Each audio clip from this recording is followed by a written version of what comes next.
It does tie in quite nicely, actually, with some other news, which we should really touch on. You've probably seen this.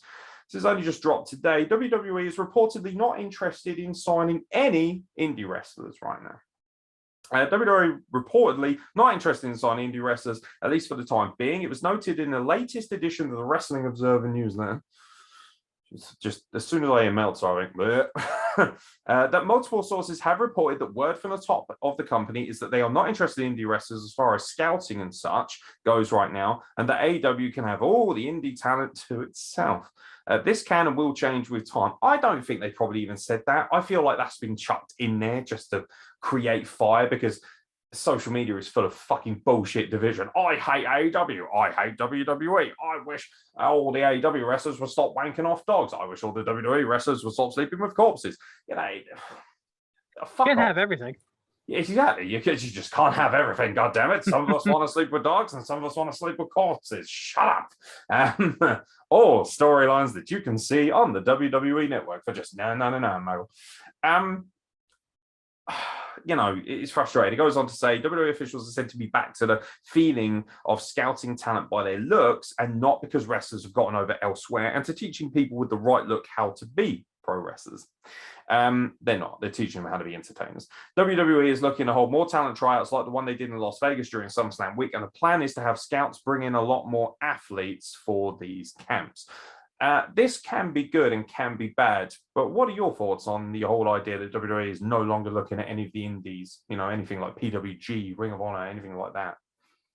I mean, they say that, but if someone like really catches someone's eye, it's probably going to happen. I feel like it's going to be more of, I don't want to say an exemption, but it'll be, like I said, someone that really catches an eye. But if WWE wants to focus on who they have already, minus, bringing in, 6'8", 300-pound giant athletes doing stuff, fine. It's not like AEW is going to have trouble bringing in talent for their 18 hours of programming every week because it's too goddamn much.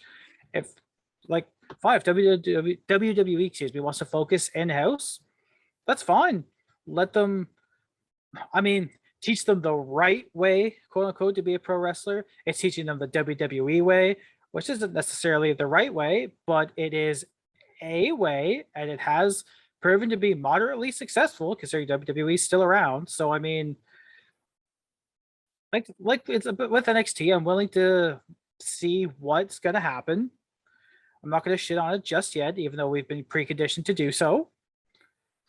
I want to like wrestling, man. It's a good time to be a wrestling fan, so might as well at least give it a shot. There are arguments that this is a good thing, actually. And I know, see, the thing is, right, because they put it in such a negative light, WWE doesn't want any more indie wrestlers. You know, they try and make a slight on it. Mm-hmm. WWE might have simply said, do you know what? We've got so many great talents who have worked on the indies. Maybe we should look more towards athletes. For instance, they brought in a couple of Olympians, haven't they? They paraded those 2 Olympians at SummerSlam. I think Gable Stevenson has officially signed to WWE. People are going to say, oh, it's fucking stupid and they're not going to go anywhere because they're not, for instance, okay, so yeah, I've got Chad Gable on my screen right now, having a great match. Chad Gable is a world-class wrestler, world-class shooter. He's not an indie wrestler. I never saw Chad Gable running around on Ring of Honor. I never saw Chad Gable in PWG. Kurt Angle wasn't an indie wrestler. Brock Lesnar wasn't an indie wrestler. Roman Reigns wasn't an indie wrestler. Goldberg wasn't an indie wrestler. Now, whether you like those people or not is irrelevant. Have they drawn money? Yes, they have. Chad Gable, not so much. But, some of those big... Shorty, gee. Sell some money. It's one of those things where actually it has worked a lot. And a lot of these genuine athletes, Ridge Holland, genuine athlete, he's doing fantastically well on NXT. There are loads of guys who came into the product who weren't necessarily big on the indies, who have done just fine. Even guys who have come in from the indies, like Kyle O'Reilly. Let's be honest, I look at Kyle O'Reilly, I see him as a shooter, a martial artist, a genuine takedown magician, a Brazilian jiu-jitsu aficionado. That's not from the indies. That's from outside of that. So he's been able to, placate all of those abilities into one fantastic package. if you look at this this is classic. I'm going to try something which is very surprising for me. I'm going to try and look at it from a positive aspect, because if someone says to me, no more indie wrestlers, they're all going, oh, well, they're not going to bring in anyone who knows what they're doing. On the contrary, however, they might bring in a shit ton of Olympic athletes and former footballers who look incredible, who can work well, who can go physically.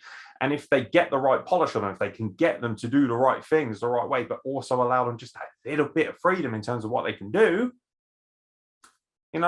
Becky Lynch, she was on the Indies. She was pretty rubbish on the Indies. She's now one of their biggest stars. So it can work the other way. Just because you're right. Baron Corbin, fantastically committed.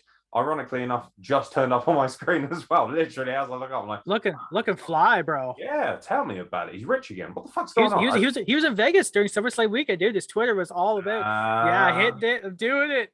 Ching, ching, bling, bling, da da da da. He was not at the table with Shane McMahon singing that. Very disappointing. By the way, Kelly Braxton. Oh my lord. Yeah, the reality is this could be taken a number of ways, and it feels like that car is ridiculous, by the way. Oh, sorry, I'm hijacking the news right now as we speak. This just feels like it's set up to be divisive. Everything that comes out of Meltzer's mouth nowadays has to be a slight on WWE, and it has to be pro AEW. And they're like, oh, AEW, fantastic. AEW is now going to hoover up all the great indie talent, and there's nothing stopping them from being dominant. Who are the big stars coming in? CM Punk. How's he done on the indies in the last 7? Oh, right.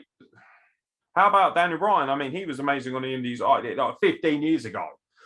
Like, Bray Wyatt, yeah, big indies. Oh, wait, he wasn't even on the indies. Not one that we even remember or care to speak of. The majority of the big talents that they're bringing in, have made their names in WWE or on bigger platforms than actually just the indies. Same with Adam Cole. Adam Cole was amazing on the indies, but Adam Cole has much higher stock because of everything he's done in WWE. Case in point, NXT is what it is. Any final words?